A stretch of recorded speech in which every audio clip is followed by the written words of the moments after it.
আপনি যদি ভাবি আছে একদম কম দামত এখন ইয়ন গাড়ী লাগে তো এইখন আপোনালোকে ল'ব পাৰে। বহুত ছাবস্ক্ৰাইবাৰে মোক কৈ থাকে মানে ইয়ন দেখাব লাগে কম দামত। তো ফাইনেলি মই আজি আপোনাৰ কাৰণে লৈ আহিছোঁ এইখন চাওক। আপোনাৰ চকুৰ আগতে লাইভ চলি আছে চাওক গাড়ীখন। আৰু এইখন আপোনাৰ 2012 মডেল হয়। আৰু যদি আপোনালোকে এখন ইয়ন একদম কম দামৰ ভিতৰত ল'ম বুলি ভাবি আছে, ভিডিঅ'টো লাষ্টত চাই থাকক। মই আপোনালোকক A to Z বুজাই দিম কিহৰ কাৰণে গাড়ীখন বিক্ৰী কৰিব আৰু ক'ত আছে গাড়ীখন কমপ্লিট মই আপোনালোকক দেখাব চেষ্টা কৰিম। এইখন চাওক বৰ্তমান ইয়ন 2012 মডেল। আৰু যোনে ইয়ন চলাই গম পায় ইয়ন গাড়ীখন বেয়া নহয়।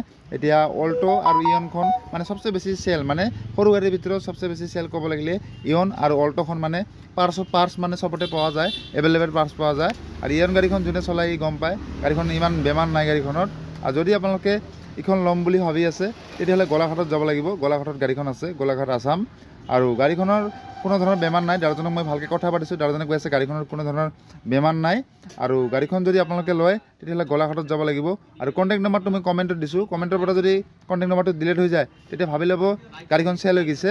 আৰু যদি আপোনালোকক একদম কম দামৰ ভিতৰত লাগে তেতিয়াহ'লে এইখন ল'ব পাৰে।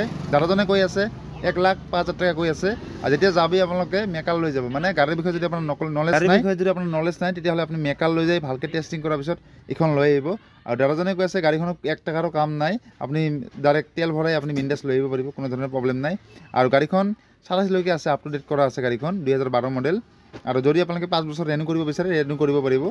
আৰু এবাৰ আপোনালোকক কৈ আছোঁ মানে গাড়ীখন মই প্ৰেক্টিকেলি চোৱা নাই। মোৰ ঘৰৰ গোৱালপাৰাত আৰু গাড়ীখন আছে মানে গোলাঘাটত আছে। মই প্ৰেক্টিকেলি চোৱা নাই। আপুনি যদি গাড়ীৰ বিষয়ে নলেজ নাই মেকাল লৈ যায় ভালকৈ টেষ্টিং কৰাৰ পিছতে লৈ আহিব। মানে আপুনি গাড়ীখন যেতিয়া ল'ব যাব তেতিয়া প্ৰেক্টিকেলিতো মই নাথাকিম, সেইটো কাৰণে আপোনালোকে মেকাল লৈ যায় ভালকৈ টেষ্টিং কৰাৰ পিছত যদি গাড়ীখন ঠিক আছে তেতিয়াহে আপোনালোকে ল'ব, ঠিক আছে। আৰু 1,05,000 টকা দাদাজনে কৈছে। আৰু যেতিয়া আপুনি ল'ব যাব তেতিয়াতো অকণমান কম বেছি হ'বই।